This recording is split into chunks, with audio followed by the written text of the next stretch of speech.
Right, ready to dive into one of the, well, most persistent conflicts we see in the world today, the Israel-Palestine conflict. And I do mean dive deep. Definitely not just skimming the surface today. You've brought some really fascinating sources, like a range of perspectives on this one. We've got viewpoints from both sides, obviously, some deep historical context, even some potential outcomes. It's a complicated situation, especially with the recent escalation, the Hamas attack back in October 23, Uh-huh. and then Israel's response, of course. Yeah, the sources paint a pretty grim picture, devastating casualties in Gaza. We've got this whole hostage crisis that seems to be just stalling any kind of progress, and of course, the humanitarian crisis just seems to be worsening. Yeah, and it is It, heavy stuff. It's Right. That's why we're doing this deep dive, though, right? Yeah. We want to give everyone the knowledge to and understand the nuances of this conflict. So let's get into it, huh? We've got the history, we've got the current situation, and maybe the most important part, the future. What's going to happen? Yeah, I mean, one of the things that really struck me going through all this material was the sheer depth of history.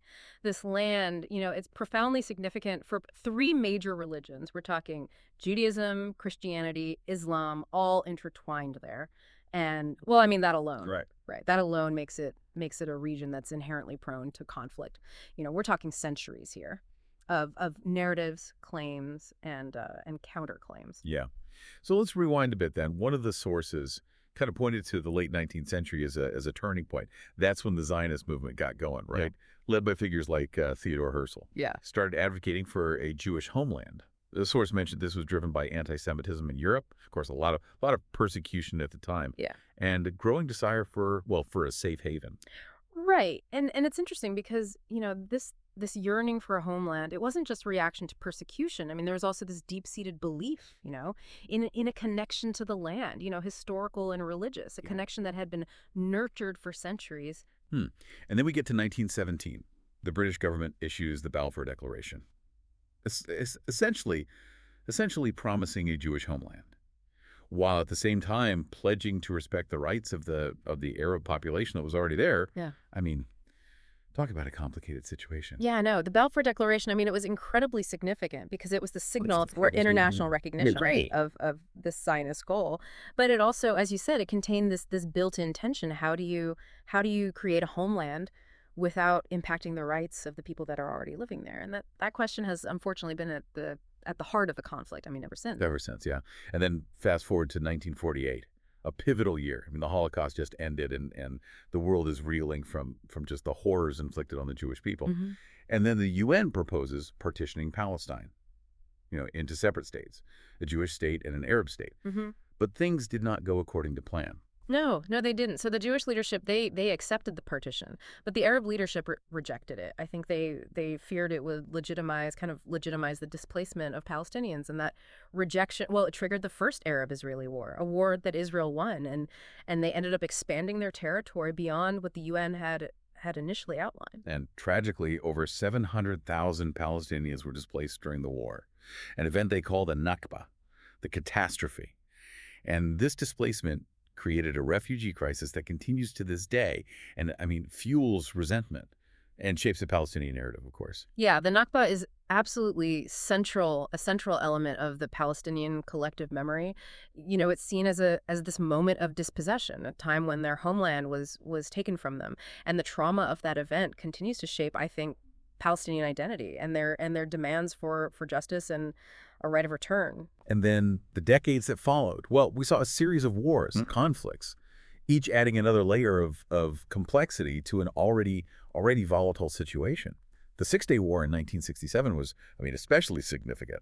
That's when Israel gained control of the West Bank, the Gaza Strip, and East Jerusalem, Yeah. again, further displacing Palestinians and establishing the occupation that continues today. Right, and the Six-Day War is really crucial for understanding the current situation. It's really the root of the ongoing occupation of both the West Bank and East Jerusalem, which, as you know, remains a central point of contention. And it also fundamentally changed the demographics of the region, created this new reality on the ground, which has made it even more difficult to find any kind of solution. Right, and then the sources also mentioned the Palestinian uprisings, the Intifadas, of 1987 and 2000.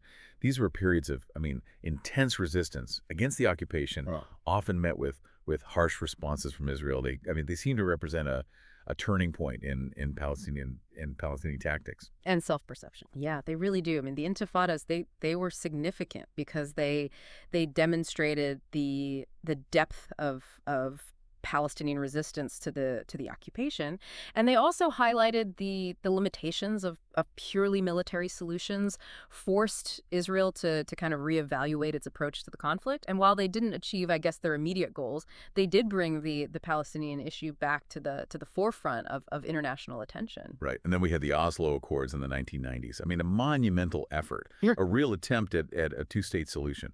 And for a while, there was genuine optimism. Sadly, though, the Accords ultimately faltered. Right, right. I mean, the Oslo Accords, they were bold experiment. And for a while, yeah, there was real optimism. But I think one of the key takeaways from the sources is that they failed partly because they didn't address the core issues that were fueling the conflict. You know, they focused on these interim arrangements, postponing the most contentious topics, things like the status of Jerusalem, the right of return for Palestinian refugees, and, you know, the borders of a future Palestinian state. So kicking the can down the road, hoping that those issues could be resolved later on. Yeah, exactly. Unfortunately, that strategy, well, it backfired. You know, the unresolved issues festered, mistrust grew, and the violence continued, which ultimately undermined the entire peace process. And to add to the complexity, Hamas takes control of Gaza in 2007. Yeah. Adding another layer to an already volatile situation. And since then, well, we've seen periodic escalations, devastating wars in 2008, 2014, and most recently in 2021. Right. And the rise of Hamas, I mean, it's really crucial for understanding the dynamics today. It's a militant group that rejects Israel's right to exist and has often resorted to violence. I mean, suicide bombings, rocket attacks. Their control of Gaza has made it incredibly difficult to achieve a unified Palestinian leadership, and it's really fueled the cycle of violence with Israel. Right. So we've kind of laid out the historical batiks here, but I think it's time we bring things right up to the present. As of January 2025, what are we dealing with in terms of the current situation? Well, it's incredibly tense right now. Hamas's attack back in October 2023, and then Israel's military response, it's left a devastating impact. I mean, we're talking over 46,000 casualties in Gaza alone, widespread destruction of infrastructure, and a humanitarian crisis that's rapidly spiraling out of control. And to make matters worse, we have, of course, the hostage situation. Hamas is holding a number of Israeli and foreign nationals, and that's become a major obstacle to any kind of negotiation or de-escalation. Absolutely. The hostage situation has added this deeply emotional and complex layer to the conflict, hindering negotiations, fueling anger, mistrust on both sides, making it, that much more challenging to find a path towards de-escalation and dialogue. Yeah. The reports we have from international organizations, like the UN, the Red Cross, paint a pretty grim picture of the situation in Gaza. The blockade, coupled with the recent military actions, has created severe shortages. I mean, basic necessities. We're talking food, water, medicine. People are suffering. Yeah, and the humanitarian crisis in Gaza is really a direct result of the blockade, the ongoing conflict, the destruction caused by the recent fighting. It's a situation that demands urgent international attention, not only for moral reasons, but also because a population trapped in such dire conditions is more susceptible to extremism and radicalization. And meanwhile, violence between settlers and Palestinians is on the rise in the West Bank. Yeah. Adding another layer of instability to an already explosive situation. Right. I mean, the West Bank is really this microcosm of the broader conflict. All its complexities are playing out in this very concentrated area. You've got settlements, checkpoints, security concerns, and deep-seated resentment on both sides. It's a powder keg, and even the smallest spark can ignite it. So with all this tension, all this animosity, where does diplomacy stand? Is there any hope for a peaceful resolution amidst all this chaos? I mean, there are efforts underway, but they face immense challenges. Mediators from Egypt, Qatar, the United States are working tirelessly, trying to broker ceasefires, trying to facilitate the release of the hostages. But progress is slow. and fragile. It's deeply divisive on the global stage as well. Yeah. We've got sources highlighting criticisms directed at both sides: Israel for its military actions in Gaza, Hamas for its tactics, including the hostage-taking, obviously. Yeah. Finding common ground, a shared understanding of the situation. That's the real challenge here. It is, and to even begin to approach a solution, we have to move beyond the headlines, the rhetoric. We need to grasp the core arguments driving each side. Yeah. So let's start with the Israeli perspective. What are the key points they emphasize when it comes to this conflict? Well, based on these sources, it seems like security is their top concern. They see themselves constantly under threat, from Hamas's rockets, the tunnel attacks, the ever-present fear of terrorism. They argue that their actions, however controversial, are necessary to protect their citizens. Right, and Israel's focus on security it's deeply rooted in their history, their experience of persecution, and the very real threats they've faced. I mean, from neighboring states, from militant groups. Their sense of vulnerability influences their actions, their approach to the conflict. And they also highlight their historical and religious claims to the land, arguing that it's their ancestral homeland. A concept deeply ingrained in their national identity. Right, and this claim to the land, it's not just about territory, it's about identity. It's about a sense of belonging rooted in this historical and religious narrative that stretches back thousands of years, and it's a powerful force that shapes Israeli politics and their view of the conflict. And of course, they highlight their status as a UN recognized state, a sovereign nation with the right to defend its borders and its people. They feel, I think, the international community often fails to appreciate the existential threats they believe they face. Right. Israel's status as a UN-recognized state is really a cornerstone of their argument for legitimacy, for self-defense. They view themselves as a nation under siege, surrounded by hostile forces. And they believe they have the right to take whatever actions are necessary to ensure their survival. Okay, so that's the Israeli side. Now let's shift gears a little bit. Consider the Palestinian perspective. What are their primary concerns and arguments? Well, I mean, for them, it really boils down to the occupation. They see the Israeli presence in the West Bank and East Jerusalem as illegal, under international law, a violation of their fundamental rights. They highlight the expansion of settlements, the restrictions on their movement, the daily indignities they face. And they place a strong emphasis on human rights violations, pointing to the humanitarian crisis in Gaza, what they perceive as systemic discrimination within the occupied territories. They feel they are denied basic freedoms and opportunities. Yeah, the Palestinian narrative is deeply intertwined with this experience of dispossession, of occupation, and a sense of powerlessness. They see the occupation as the root of their suffering, and believe that true peace and justice can only be achieved through ending the occupation and establishing a sovereign Palestinian state. And underlying it all is their demand for an independent state, a homeland of their own. As was envisioned in the original UN partition plan back in 47, they see statehood as the only path to true self-determination and a future free from occupation. Yeah, statehood is really the central element of the Palestinian, I guess you could say, national aspiration. It represents their yearning for freedom, for self-determination, for control over their own destiny. Achieving statehood is seen as the only way to secure their rights, their dignity, and their future as a people. So we've got two narratives here. Two sets of deeply held beliefs, two communities locked in a struggle that seems to have no end. It's easy to feel overwhelmed by it all, to wonder if any solution is even possible. But I think it's precisely in these moments of seeming hopelessness that we need to dig deeper, to explore what the future might hold, to consider the various paths this conflict could take. Yeah, I agree. I think it's easy to get lost in the complexities, the history, the seemingly intractable differences.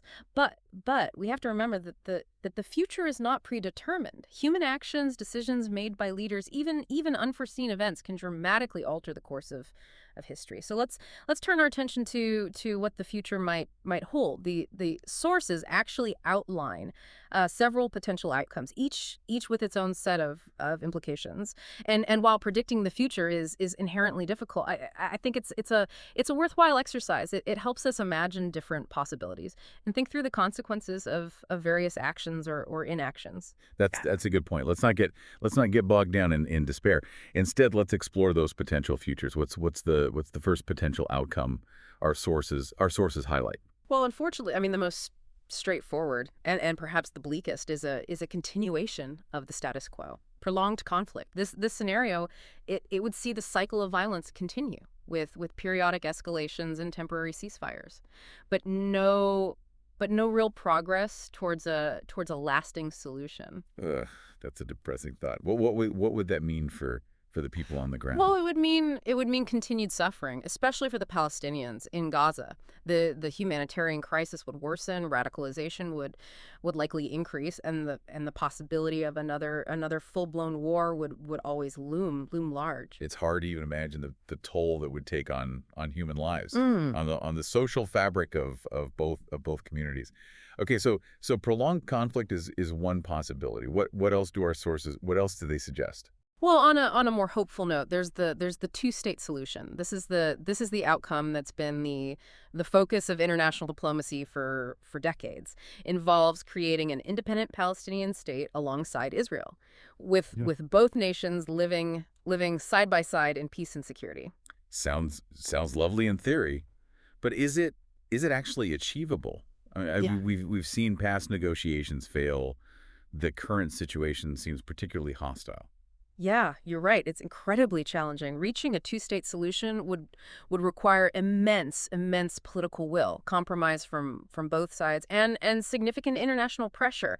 I mean, there are so many sticking points. The borders between the two states, the status of Jerusalem, the right of return for Palestinian refugees. It's like this giant jigsaw puzzle where none of the pieces seem to fit. But I guess if both sides could agree on the big picture, the details could be worked out, right? In theory, yes, but it would require a level of trust and cooperation that's been sorely lacking in recent years, and let's not forget the internal divisions within both Israeli and Palestinian societies. Not everyone's on board with a two-state solution. Right. Okay. So we've got prolonged conflict Yeah. and the two-state solution. What's the third possibility? Well, the third scenario is what's often referred to as de facto annexation. This is where Israel continues expanding its settlements in the West Bank, effectively absorbing more and more territory without ever formally annexing it. So a kind of creeping expansion that slowly changes the facts on the ground, making a two-state solution even more difficult to achieve. Exactly. This scenario would likely lead to increased international condemnation, perhaps even sanctions. But it's unclear whether that would be enough to change Israel's course. It would essentially create a situation where the West Bank becomes increasingly integrated into Israel, but without granting Palestinians full rights or citizenship. So a Palestinian state in name only, with limited autonomy and control over its own territory. That doesn't sound like a recipe for peace or stability. No, it would create a very volatile situation. The Palestinians would feel increasingly marginalized. Their hopes for a viable state dashed. It could lead to more resistance, more unrest, and potentially even another intifada. Okay, so we've got three pretty bleak scenarios so far. Prolonged conflict, a two-state solution that seems increasingly unlikely, and de facto annexation that could further inflame tensions.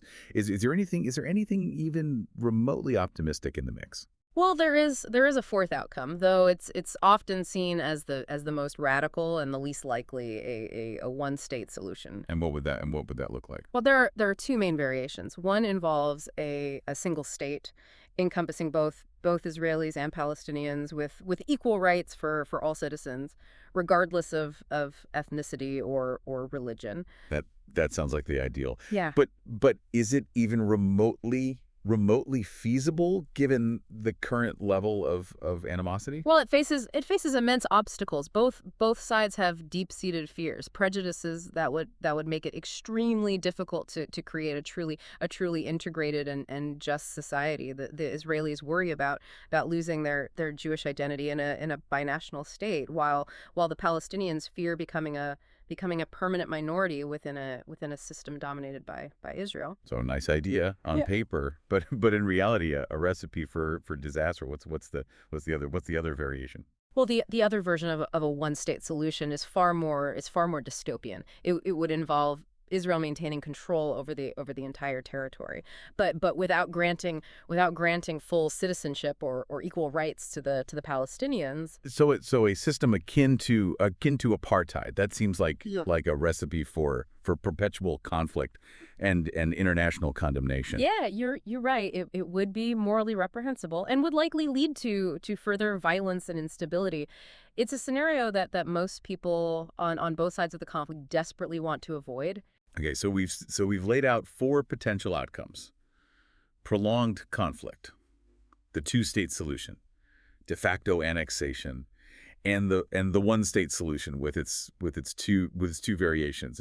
It's a lot to digest, and honestly, none of it sounds particularly appealing. But before we get too bogged down in the potential futures, I think it's important to do a bit of a hindsight is 2020 analysis. Wow.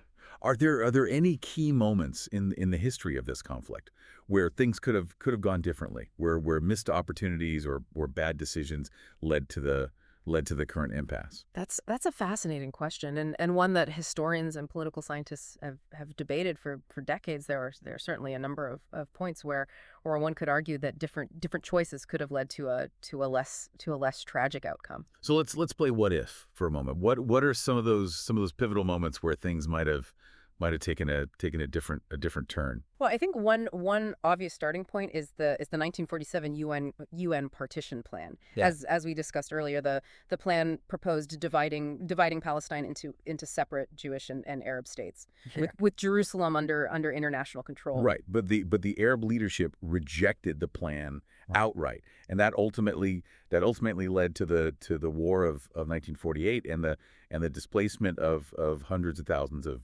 Palestinians. Exactly. So the what if here is what if the Arab leadership had accepted the plan? Would it have prevented the war? Would it have led to the creation of a viable Palestinian state alongside Israel? It's impossible to know for sure, of course, but it's certainly a tantalizing thought, the possibility that a different decision could have altered the entire course of history. Looking back, why do you think they rejected the plan? Well, it was a complex mix of factors. They saw the partition as an injustice, a way of legitimizing Zionist claims to land that they believed belonged to the Palestinians. They also doubted the international community's ability to guarantee a fair implementation of the plan, and feared that accepting it would lead to further displacement and dispossession. So a combination of distrust, Mm-hmm. a sense of injustice, and a lack of faith in the international community. Looking back, it's easy to see how those factors would lead to rejection, even if in hindsight it might have been a costly decision. Yeah, hindsight is always 2020. Yeah. But it's crucial to understand the context in which those decisions were made. At the time, the Arab world was emerging from colonial rule. There was widespread suspicion of Western powers, and the trauma of the Holocaust, while deeply affecting the Jewish people, didn't carry the same weight in the Arab world. Okay, so that's one what if. Are there any other key moments that stand out in terms of missed opportunities or fateful decisions? Well, another pivotal moment is the aftermath of the 6-Day War in '67.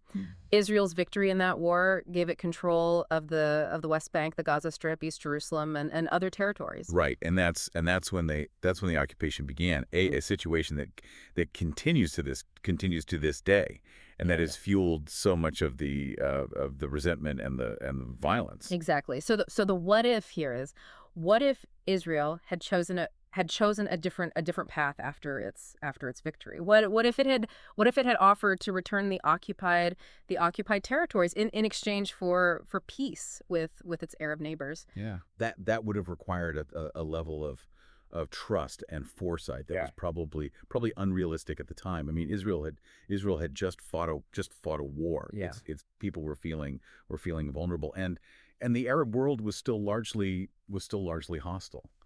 Plus, I mean, as you mentioned earlier, the religious and historical connection to the land, particularly the West Bank, I mean, added another layer of complexity.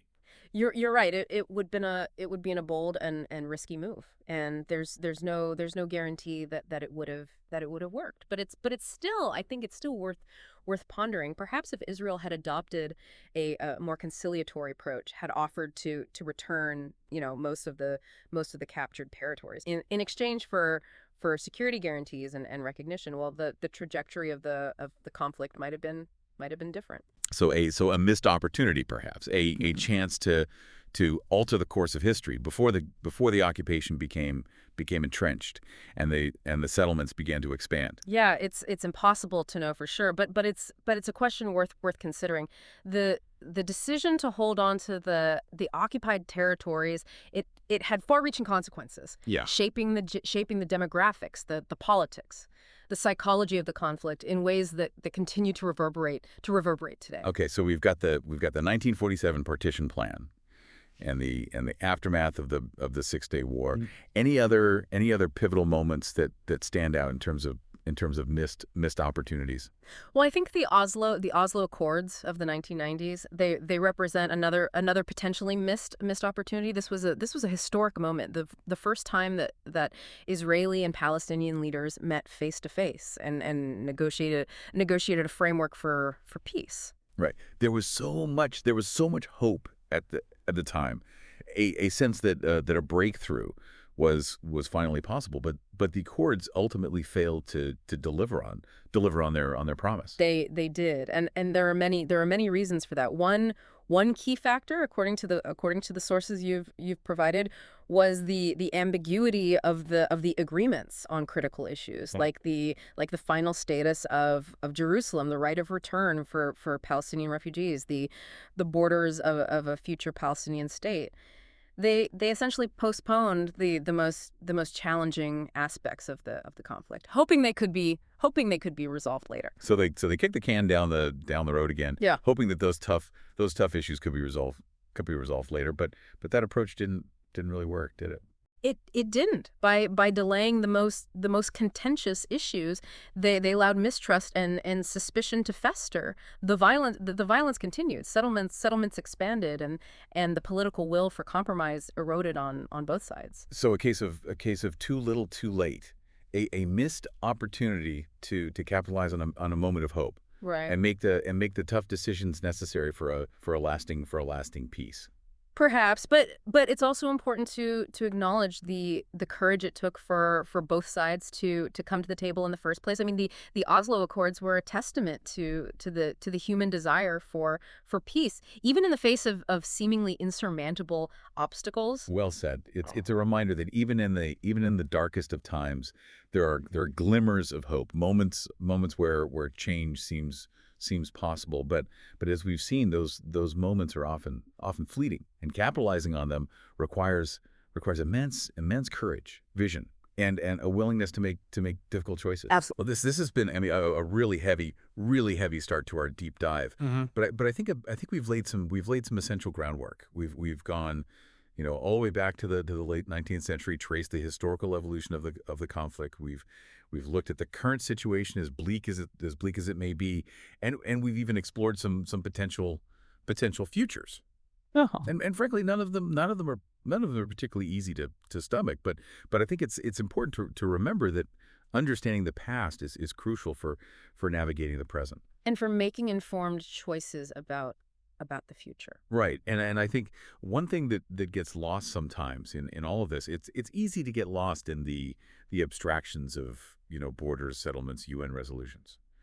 But to really grasp the human impact, I mean, we need to zoom in on what everyday life is actually like for the people on the ground. Absolutely. I think it's essential to move beyond the headlines, the political rhetoric, and really try to understand the lived experiences of those caught in the midst of this conflict. What does it mean to live under occupation, to face constant security threats, to be denied, basic freedoms? The sources you've shared, they offer some really poignant glimpses into this reality. Yeah. For example, one source described the daily routine for Palestinians in the West Bank. navigating checkpoints, facing restrictions on movement, constantly dealing with the presence of Israeli soldiers. It sounds incredibly stressful and dehumanizing. It is. Imagine having your freedom of movement curtailed, your ability to work, to visit family, to access healthcare, all dependent on the decisions of soldiers at checkpoints. It creates this sense of powerlessness, Yeah. of being trapped in a system that feels designed to control and restrict your life. And in Gaza, the situation is even more dire. The blockade has created a humanitarian crisis of I mean, immense proportions, with shortages of food, water, medicine. I mean, basic necessities. Unemployment is sky high. The infrastructure is crumbling. It's like a slow motion catastrophe unfolding. Yeah. And the people there they're trapped with little hope of escape. Yeah. The situation in Gaza is often described as the world's largest open-air prison. And the blockade, while justified by Israel on security grounds, has had a devastating impact on the lives of ordinary Palestinians. They're trapped in this cycle of poverty, deprivation, and despair, with limited access to education, to healthcare, to economic opportunities. And this creates fertile ground for extremism and makes it even harder to imagine a peaceful future. Yeah, it's a stark contrast to life on the Israeli side, Yeah. where according to these sources, there's a constant fear of terrorism, the knowledge that at any moment a rocket could fall from the sky or a suicide bomber could strike. That's right. The fear of terrorism is a pervasive aspect of Israeli life. They've experienced numerous attacks over the years, and the trauma of those events runs deep. And this fear, it shapes their worldview, it influences their politics, and it makes them more likely to support policies that prioritize security, even if those policies come at the expense of Palestinian rights. It's a complex psychological dynamic. You can understand why Israelis would prioritize security given their history, Yeah. given the threats they face. But at the same time, this constant fear, it can lead to a siege mentality, a feeling of being surrounded by enemies, which makes it harder to empathize with the other side, to see them as human beings with their own legitimate grievances. Exactly. And it's this cycle of fear, mistrust, and violence Yeah. that makes this conflict so difficult to resolve. Both sides feel justified in their actions. Both believe that they are the victims. Both see the other as the aggressor. So we've got two communities living in this state of perpetual anxiety, each feeling threatened and victimized by the other. It's a recipe for mistrust, for resentment, and for the perpetuation of the cycle of violence. It's a classic case of a security dilemma where one side's actions to protect itself make the other side feel more insecure, leading to a spiral of escalation. And breaking this cycle, I mean, it requires a fundamental shift in perspective, a recognition that true security can only be achieved through mutual understanding, through respect, and a willingness to address the underlying causes of the conflict. Okay, so that's the human side of the conflict, the day-to-day reality for people living in the midst of this seemingly endless struggle. But we also need to talk about the political side, right? Yeah. The efforts to find a negotiated settlement. What are the main obstacles to a peaceful resolution? And are there any glimmers of hope on the horizon? Well, I think one of the biggest hurdles, as we've discussed, is the lack of trust between the two sides. Decades of violence, of broken promises, of failed negotiations. I mean, they've created this deep chasm of suspicion and animosity. It's like they're speaking different languages, operating from entirely different realities. And it's not just about Israelis versus Palestinians. It's also about internal struggles within each community, different visions of what the future should look like. Absolutely, both Israeli and Palestinian societies are deeply divided, Yeah. with hardliners on each side viewing compromise as weakness and often benefiting from perpetuating the conflict. For example, I mean, within Israel, you've got a spectrum of opinions from those who support a two-state solution and are willing to make make concessions to those who believe Israel has a right to all of the land, and oppose any concessions to the Palestinians. And within the Palestinian community, the split between Fatah and Hamas, it further complicates matters, making it difficult to present a unified front in negotiations. And then there's the geopolitical context, right? I mean, the Middle East is a region rife with competing interests, proxy wars, shifting alliances, and the Israeli-Palestinian conflict is often entangled with these broader regional dynamics, making it even more difficult to isolate and resolve. Yeah, the regional context is absolutely crucial. The Israeli-Palestinian conflict is not simply a bilateral dispute. It's interwoven with the broader struggles for power, for influence in the Middle East, and external actors like Iran, like Saudi Arabia, like the United States. They all have their own interests in the region, and these interests, they often influence their approach to the conflict. This makes finding a solution even more complex, because any agreement would need to take into account these broader regional dynamics. Right. It's like trying to untangle a giant knot, but every time you pull on one string, another one tightens. It can feel incredibly overwhelming, especially when you consider the human cost, right? The lives lost, the dreams shattered. But despite all of these challenges, the sources also highlight the individuals and organizations working tirelessly to find a peaceful solution.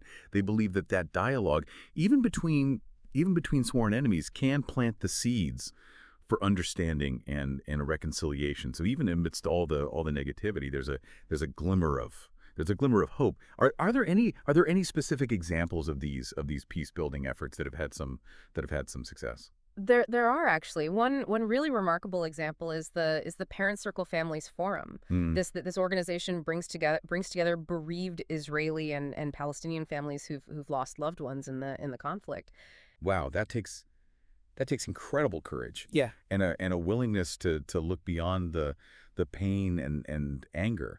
What motivates these families to engage in such a difficult and emotionally charged process? Well, the families involved in the Parent Circle, they've experienced the devastating consequences of this conflict firsthand. I mean, they've lost children, they've lost spouses, siblings to the cycle of violence, and yet instead of succumbing to hatred, to revenge, they've chosen a path of reconciliation, of dialogue. They believe that by sharing their stories and their pain, they can help to break down the barriers of mistrust, of prejudice that fuel the conflict. Yeah, that's a testament to the power of human connection, the ability to find common ground, even the most unlikely of circumstances.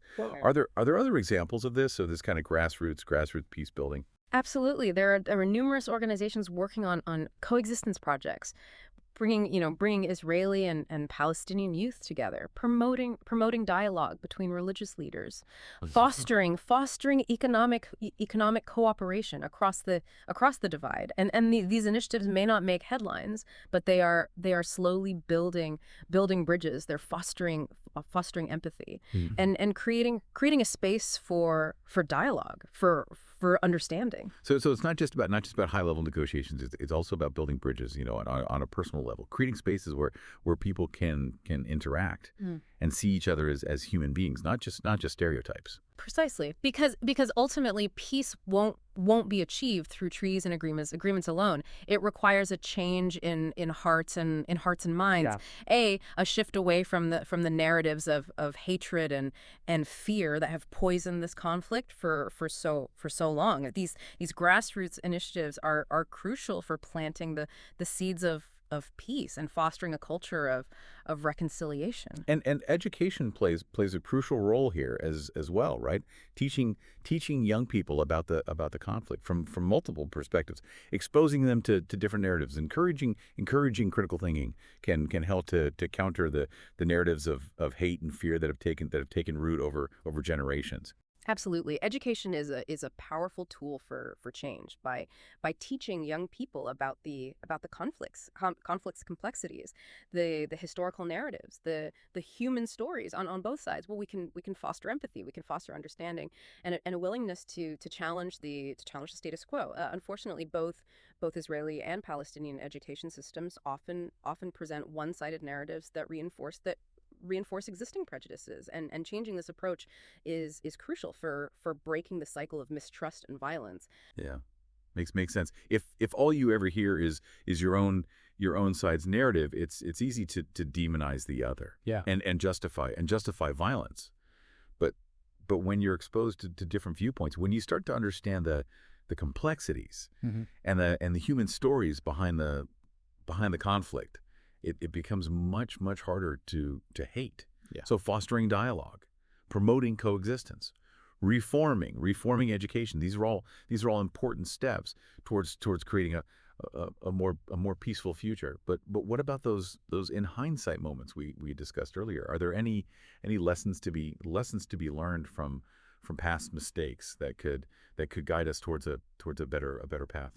I think there are several crucial lessons to be learned from those missed opportunities. Let's hear them. What are the key takeaways from those what if moments that we can apply to the current situation? Well, firstly, I mean, the rejection of the 1947 UN partition plan, it highlights the dangers of prioritizing maximalist positions over compromise. Both sides need to be willing to make painful concessions if they want to achieve a lasting peace.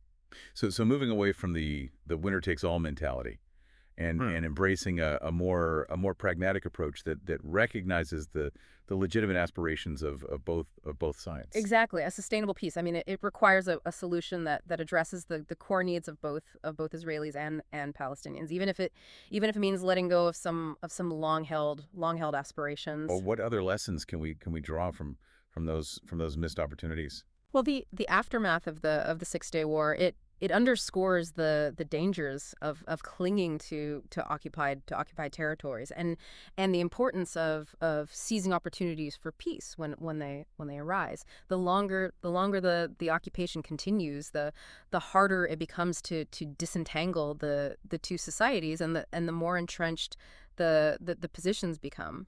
So a sense of urgency, a need to act before the situation deteriorates further, and the cycle of violence becomes even more deeply ingrained. Exactly, and the failure of the Oslo Accord. I mean, it teaches us the importance of clarity, of specificity in negotiations. Yeah. Kicking the can down the road on the most contentious issues only breeds mistrust and allows the conflict to fester. So tackling the tough questions head on, even if it's painful and politically risky, Yeah. rather than postponing them in the hope that they'll magically resolve themselves. Precisely. A lasting peace agreement requires addressing the core issues, even if it means making difficult compromises, Yeah.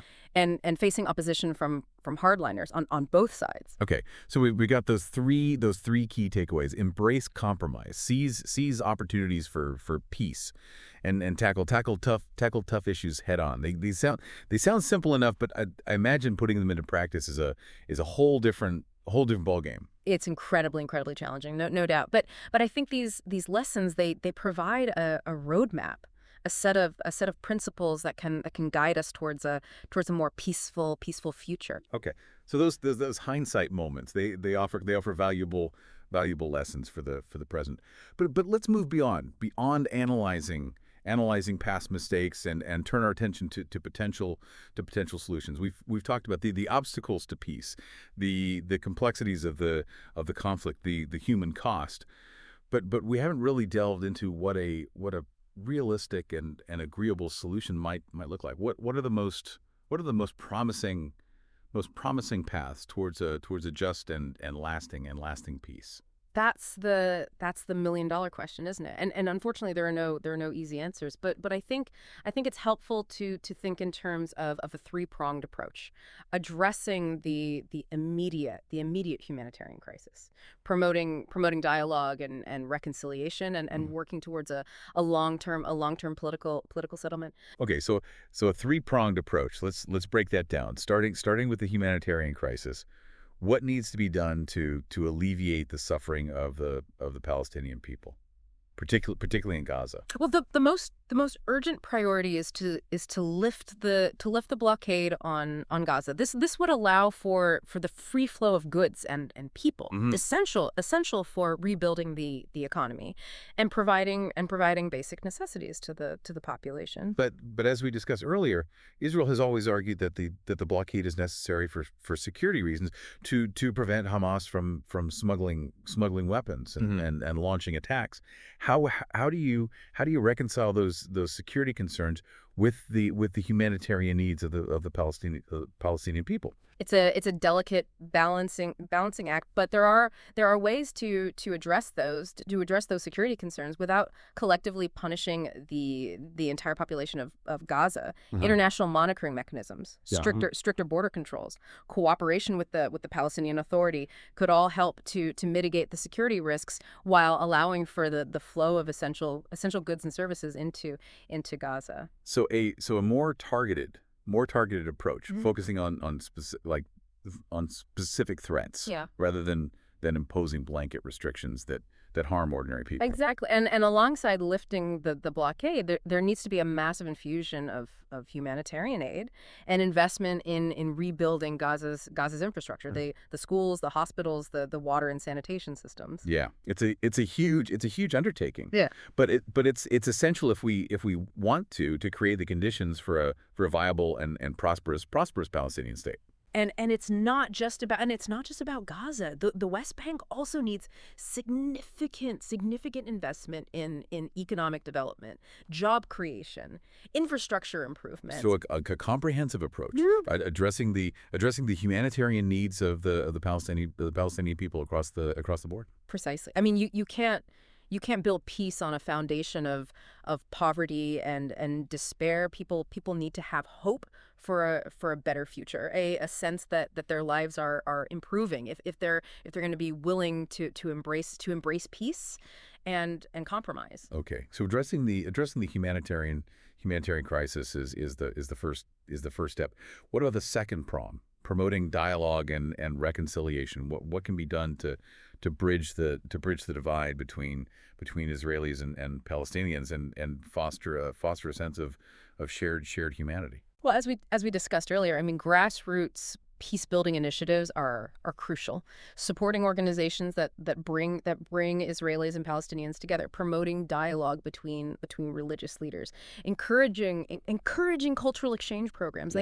They can all help to break down stereotypes and build bridges. So people to people diplomacy, Mm. creating opportunities for interaction and understanding. Exactly, because ultimately peace is not just about signing treaties. It's about building relationships, fostering empathy, and recognizing the shared humanity of the other. And remember, this needs to happen on multiple levels, from community dialogues to interfaith initiatives to cultural exchange programs. The more interaction there is between ordinary Israelis and Palestinians, the harder it becomes to demonize the other and cling to narratives of hatred and fear.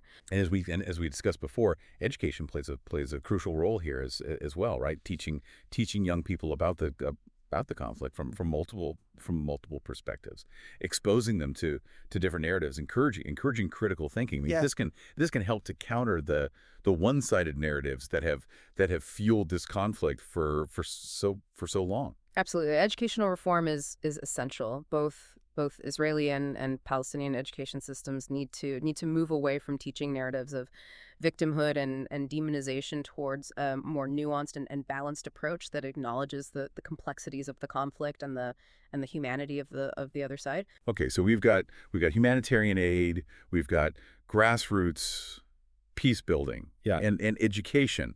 that brings us to the third and most challenging prong of your proposed approach, working towards a long-term political settlement. Given all the complexities we've discussed, is there any realistic path to a just and lasting peace agreement? It's certainly the most daunting aspect of this conflict, but I do believe a solution is possible, though it will require courage, compromise, and a willingness to think outside the box, and it will require strong leadership from both sides, and sustained engagement from the international community. So let's talk specifics. What would a viable peace agreement look like? Well, as we've discussed, I mean, the two-state solution remains the most widely accepted framework. But to make it work, both sides will have to make painful concessions. Okay, so let's walk through those concessions, starting with Israel.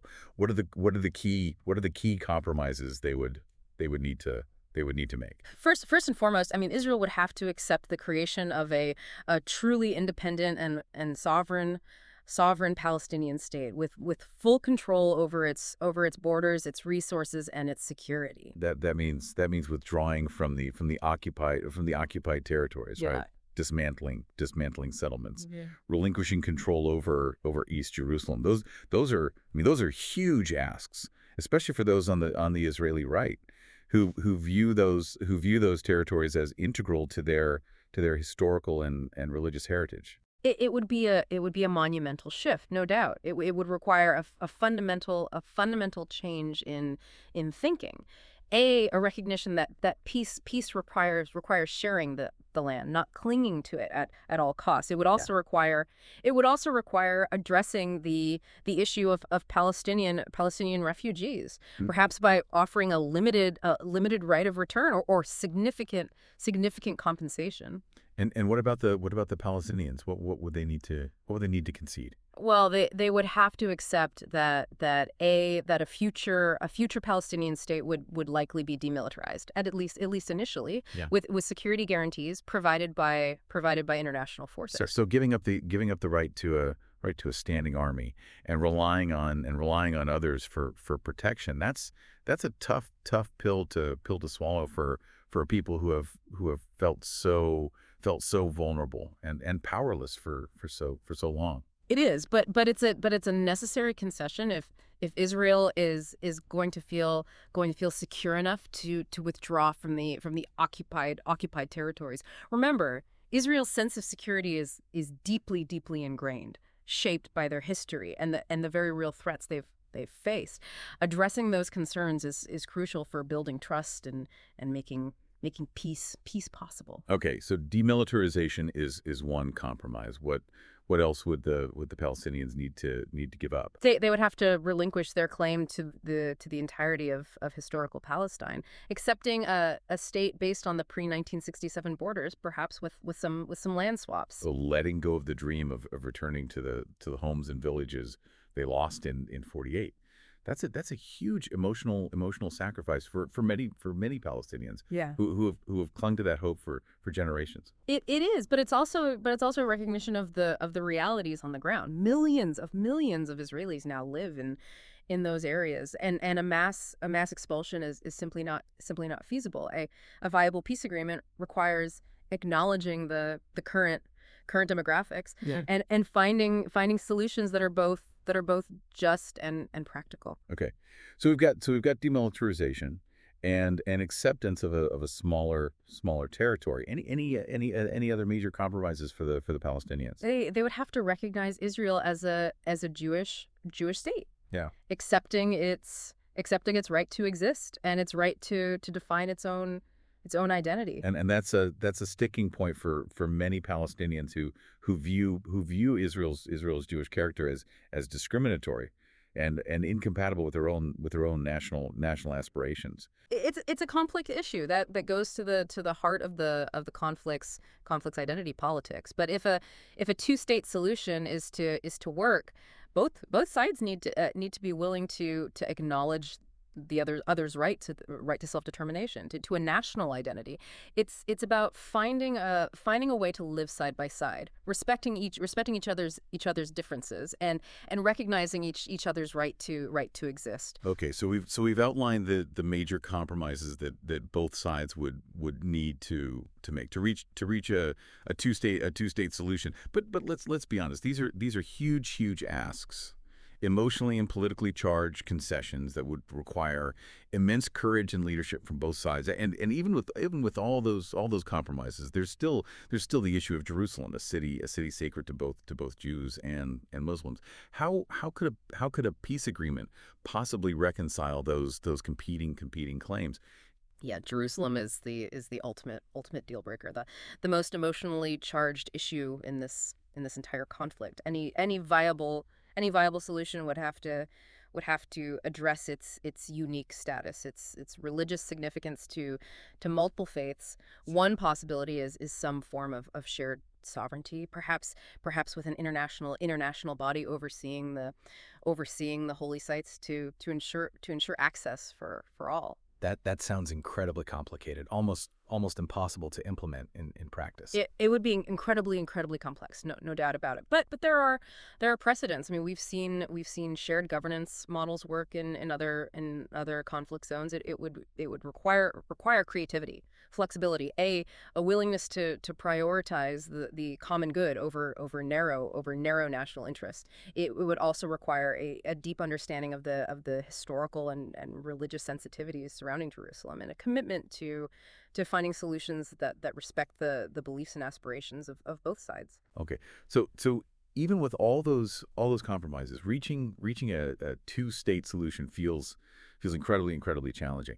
Are there any other potential paths towards a peaceful resolution? The two-state solution is the most widely discussed option, but it's not the only one. Some people believe that a one-state solution where Israelis and Palestinians live together in a single democratic state is the only way to achieve true peace and justice. But as we discussed earlier, there are different versions of the one-state solution. Some more appealing than others. What would a realistic and agreeable one-state solution look like? Well, it would require a fundamental transformation of both Israeli and Palestinian societies, a move away from the ethno-nationalist frameworks that have dominated the conflict for so long. It would require creating a truly inclusive democracy where all citizens, regardless of their ethnicity, their religion, have equal rights and opportunities. That sounds like a tall order. Yeah. Given the current level of animosity. Yeah. And mistrust between the two communities, what would be the key elements of such a radical transformation? Yeah. Well, it would require a new constitution that guarantees equal rights for all citizens. A shared vision for the future that embraces diversity and pluralism, and a willingness to confront and dismantle the systems of discrimination and inequality that exist on both sides. It would also require a deep commitment to transitional justice, addressing past injustices and creating mechanisms for reconciliation and healing. Yeah, it sounds like an incredibly difficult path, requiring a level of political and social transformation that's hard to imagine in the current climate. Yep. But perhaps it's worth exploring, given the seemingly insurmountable obstacles to a two-state solution.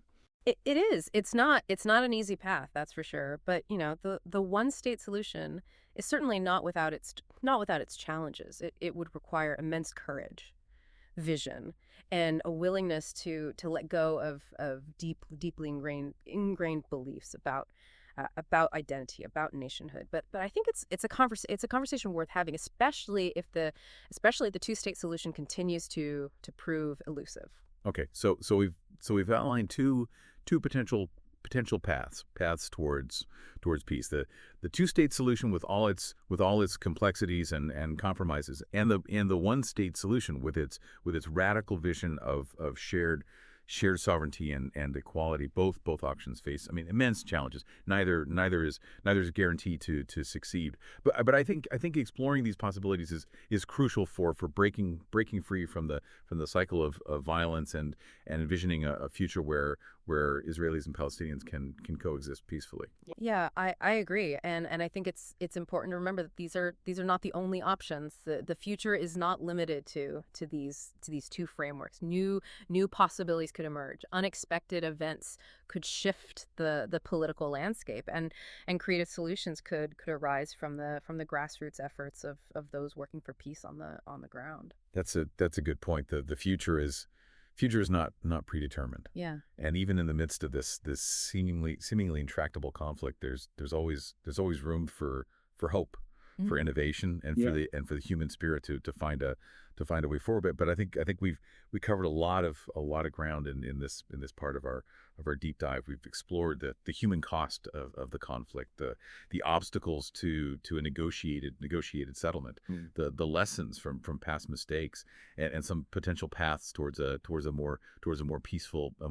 future. We've really delved into the complexities, the nuances, the human stories behind the headlines. And next time we'll wrap up our deep dive by exploring some specific case studies that illustrate the challenges and potential solutions on the ground. We'll examine the role of the media in shaping perceptions of the conflict, and discuss the prospects for peace in the years to come. Absolutely. Until then, we encourage you to keep learning, keep questioning, and keep believing in the possibility of a better future for both Israelis and Palestinians. And that brings us to the end of our deep dive into the Israel-Palestine conflict. It's been a long and winding journey full of complexities, challenges, and glimmers of hope. It has been. We've explored the historical roots of the conflict, the current realities on the ground, the